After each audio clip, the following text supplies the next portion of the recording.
안녕하세요. 보물주택의 김소장입니다. 우리나라 사람들이 실제로 은퇴하는 나이는 놀랍게도 약 50세입니다. 남은 인생의 절반은 그 전과는 완전히 다른 모습으로 살아가야 되는데요.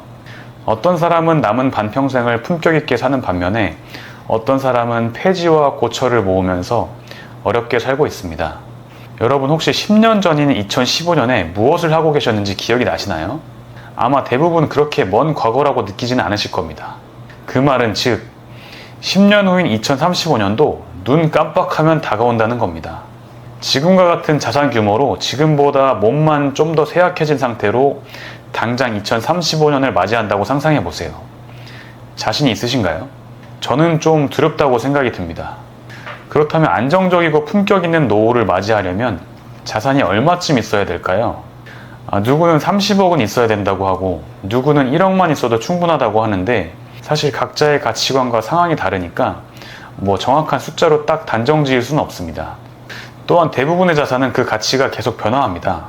심지어 현금을 갖고 있어도 물가 상승률에 따라서 현금 가치는 점점 하락하고 있죠.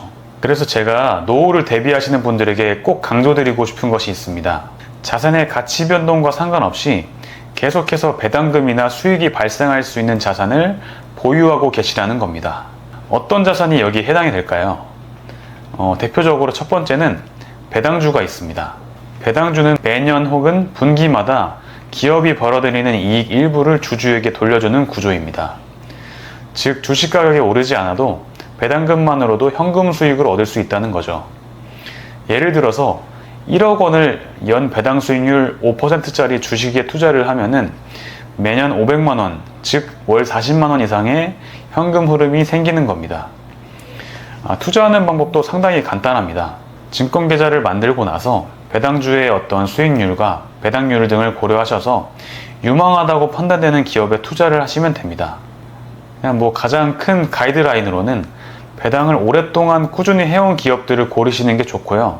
한두 종목에만 투자하지 말고 ETF 같은 상품을 활용하시면 조금 더 안정성이 더 커집니다. 아무튼 즉 배당주는 단순한 주식 투자가 아니라 은퇴 후에 현금 흐름을 만드는 금융자산이라는 점을 기억을 하시면 됩니다. 두 번째는 주택연금이 있습니다. 집은 있는데 생활비가 부족한 분들에게 가장 적합한 것이 바로 주택연금입니다.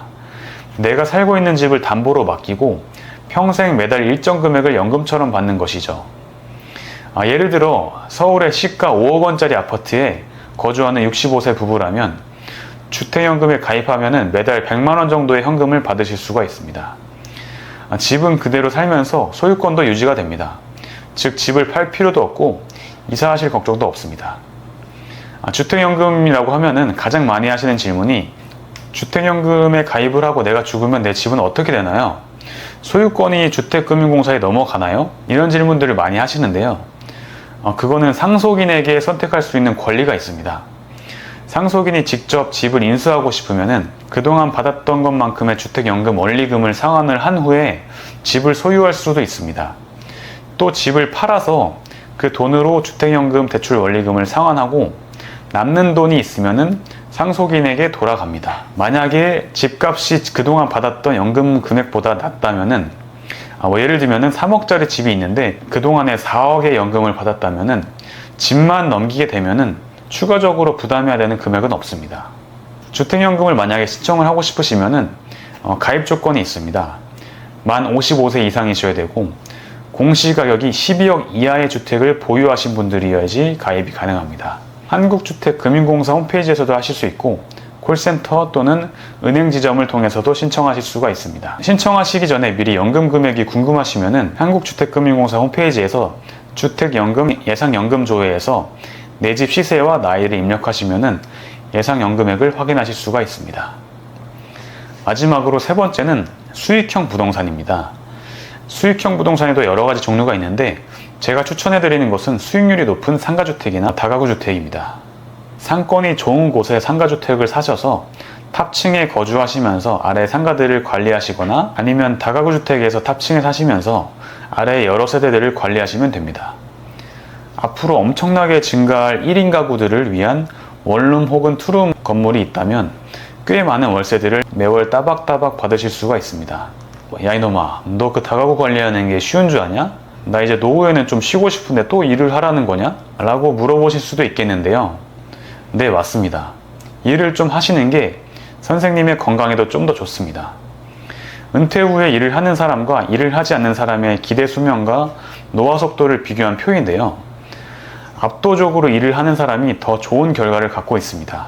젊은 사람처럼 밤낮 없이 죽을 똥 살 똥 일하면은 당연히 더 건강이 안 좋아지겠지만은 쉬엄쉬엄 건물 관리하면서 나머지 시간은 운동도 좀 하시고 가족이나 친구들과 또 시간도 좀 보내시면은 정말 아름답고 건강한 노후를 맞이하실 수 있다고 생각합니다. 혹시 수익형 부동산 관련된 투자를 하고 싶으시다면 제가 고정 댓글에 카카오톡 단체 채팅방 링크를 달아 놓겠습니다. 채팅방에 들어오시면은 다양한 투자 정보들을 받아보실 수 있으니 참고하시기 바랍니다. 오늘도 영상을 끝까지 시청해 주셔서 감사합니다. 다음에도 더 유익한 영상으로 찾아뵙도록 하겠습니다. 구독과 좋아요 부탁드리겠습니다. 감사합니다.